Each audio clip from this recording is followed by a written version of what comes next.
problème de société, parce que si on peut se permettre de dire, je dirais tout simplement que l'Afrique est prise en otage par les fonctionnaires d'État. Et tout ce qui se déroule comme injustice, comme corruption, tout cela déroule autour d'eux. Et le jour où ils arrêteront de faire, l'Afrique fera un grand bond en avant. Parce qu'il me semble, de tout ce que les Européens disent, il faut la justice, il faut la démocratie, et donc il faut le développement.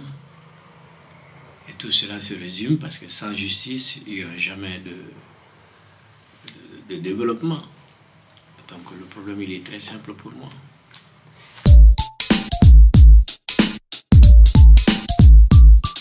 Le jour de l'expédition, j'ai décidé de le faire parce que l'humiliation avait atteint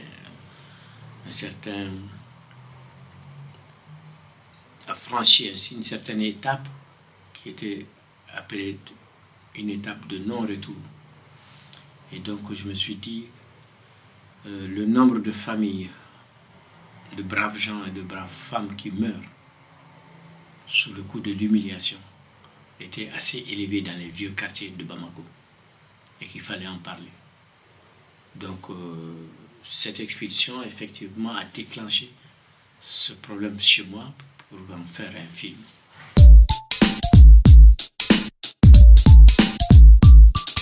En 87, quand j'avais présenté Yélin au Festival de Cannes, on m'a posé la même question.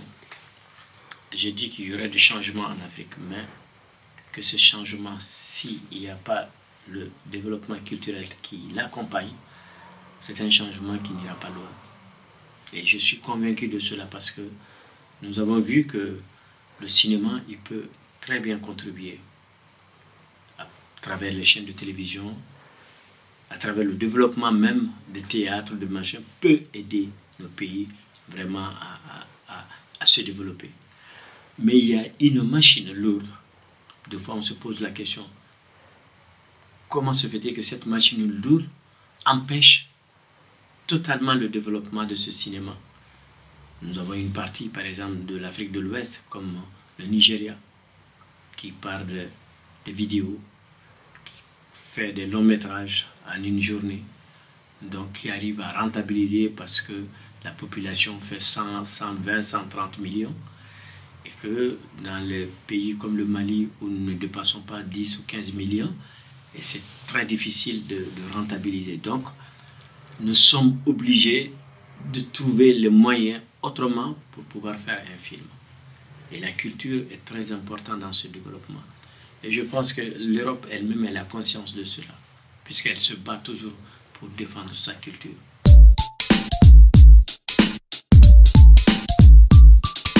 Bon, je dois dire que le film, il a été entièrement financé par ma société parce que j'ai réalisé des films et j'ai de la chance de fois que des chaînes de télévision me l'achètent.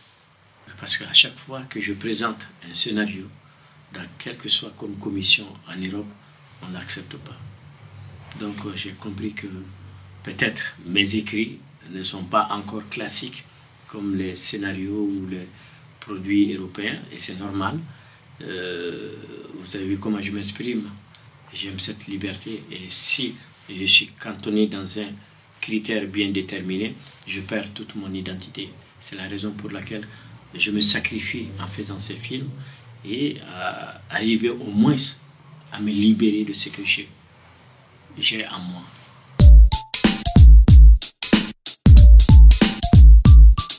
Non, mais j'ai dit, la situation au Mali particulièrement, je pense que c'est très morose. C'est très, je l'appellerais un peu grave. Bon, certains gars qui sont dans des postes bien déterminés peuvent vous dire que le cinéma malien avance, fait de belles choses. Mais moi, je pense qu'on ne bouge pas. Il y a des cas. Pour Cannes, par exemple, la dernière fois, c'était encore un de mes films, un minier, qui était un certain regard, et que 6 ans ou 7 ans après, c'est ce film-là, au cas, Il va falloir peut-être attendre encore 3 ans ou 4 ans pour arriver à faire quelque chose. Et c'est pas jouable, ça, c'est pas déterminant. Par exemple, pour terminer ce film, il a fallu l'intervention directe du chef de l'État pour qu'on puisse me permettre de terminer ce film.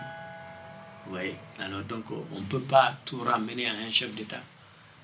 Il y a des départements de culture, quand vous leur parlez de projets comme ça, ils disent qu'il n'y a pas de fonds, il n'y a rien. Mais on sait, il y a des voyages, il y a d'autres choses, l'argent va dans ça.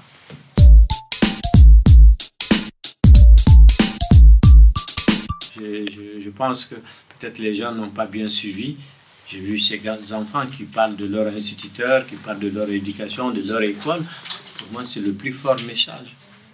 Et quand on revoit ces enfants, automatiquement, je me disais qu'on allait se rappeler de ces enfants et que c'est notre seul espoir. Voilà.